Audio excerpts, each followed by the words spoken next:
Hi everyone, welcome back to another edition of my videos. In today's video I'm going to show you another one of my analysis games on the 2021 Chess.com Daily Chess Championships that are still ongoing. It wasn't a particularly brilliant game to show you. I was thinking maybe not to show you this one as there's quite a few blunders from my opponent who was quite lower rated than me, but I think it's still an interesting game nonetheless. To maybe show you some of the potential plans in some Sicilians. So in any case, the game started. I was playing as black, e4, c5, bishop c4. Now it's funny because I've actually faced this variation 3 times in my games during this daily chess championship, and I've never seen this variation before or even know what it's even called. But it's apparently called the Boldner attack. But I guess the problem with developing the bishop too quickly like this is later on in the game it's going to come under a bit of pressure with a6 and b5. So I don't think it's particularly good. And if this bishop kind of runs away or it tries to tuck in on a2, then c5 comes in. It just blunts out the bishop entirely. I think that's maybe my only problem with this particular variation. Nonetheless, I played e6 here, so I just want to blunt this bishop out from potentially targeting on f7. I had this quite a bit where in my games against some of my opponents where they were trying to do this very cheap tactic, but I obviously was prepared for that. So knight to f3 was played anyway. Knight to c6. My opponent castled, so he seems to be doing all right. He seems to have developed okay here. Played the move a6. I really like d5 here to just try and smash open the centre. I just didn't want to do it just yet with my king still in the centre here. But I think actually tactically, in the tactical sense, is absolutely fine. d3 was played. Put my knight to f6, just developing normally. And here my opponent played probably the first mistake of the game. e5 was played. Probably better was maybe rook to e1 first, but the computer doesn't really seem to like it think it's that bad. Actually, just calls it excellent. But I think the problem with this is it now allows me to start the process of going up on this pawn now. Here, e1 could have been played here. So now defending this pawn, and it's a little bit tricky how I continue here. I can now maybe start doing this b5 idea that I spoke about earlier. The bishop come back to b3, and then afterwards maybe d6 here, allowing white to capture, which isn't a bad thing, as it now allows me to develop another piece, and then also got some potential threats later on if this knight was to ever move on h2. So I think this looks okay for me.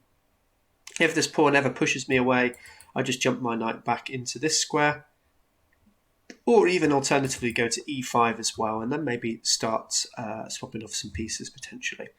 So definitely not a bad looking variation for me, but going back to the game, instead my opponent played bishop to e3, which again is another bit of a big blunder, just allowing me to capture this pawn.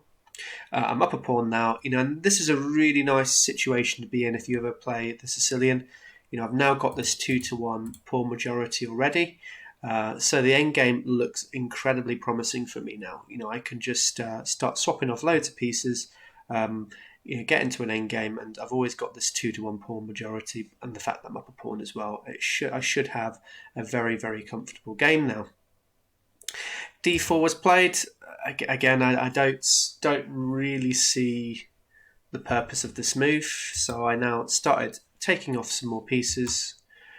D takes on c5, capture the bishop off. I'm now up 6 points of material. Is queen decided to play here instead of the capturing, which was really nice for me. So it allows me to take a rook. I'm now up 8 points in material now. And after the bishop captures, now up 9 points of material. So I've got a very, very good position now. Not a huge amount else to show you. I think really just talking from a practical sense, if you're playing in these sort of positions where you're really far ahead of material, the most important thing to do is just to make sure that you put yourself beyond defeats, as it was. You want to just try and make sure that your opponent hasn't got any cheap threats, cheap tactics to try and get himself back in the position, and swap off all the big guys as much as you can, because the end game is going to be very, very favourable for you. Knight to c3 was played. I castled here. Rook to d1. I put my d5 pawn, so I'm now taking over the whole centre.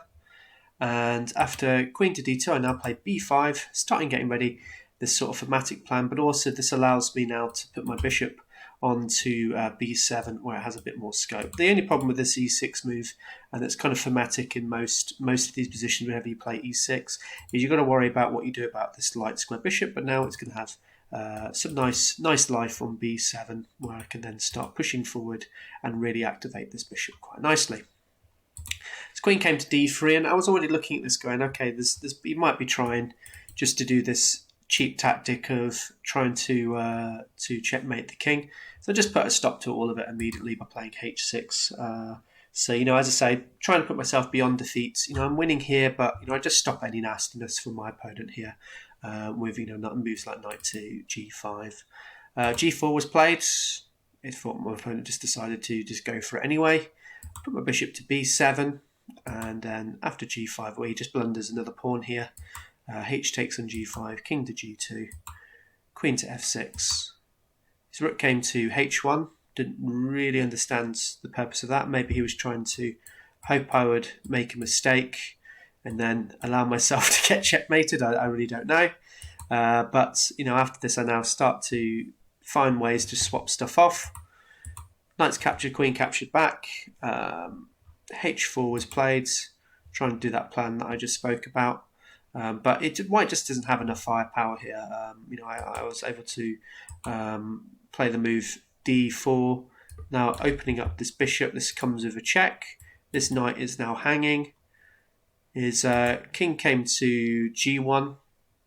And here, instead of capturing the knight, I actually decided to put my queen here just to, basically try and take this pawn off. So here my opponent put his king to h2. Better actually was putting his queen to f1 here, as this would allow me all these captures going on. But I think this is still a very, very good position for black. I wouldn't have been too upset to go into the position, but such is the way with the chess.com analysis tool. Sometimes it will tell you it's a missed win, but actually, this is absolutely fine. So here, as I say, I played this. My opponent played his king to h2, which is just a terrible move, as it now allows a simple mate in 2. I could also take the rook here if I wanted, but I took on f2 first. King came to h3, the only move, and finally queen to g2. I could also play it here. Queen to h4 as well. That also looks very nice. But I thought this is a nice, simple kiss of death checkmates. Very, very nice. So as I say, it wasn't a particularly great game to show you, but I thought it was just maybe the only lesson really is, just putting yourself beyond defeat, trying to consolidate your advantages as best as you can. All right, take care, guys. I hope you enjoyed this video, and I'll see you in the next one.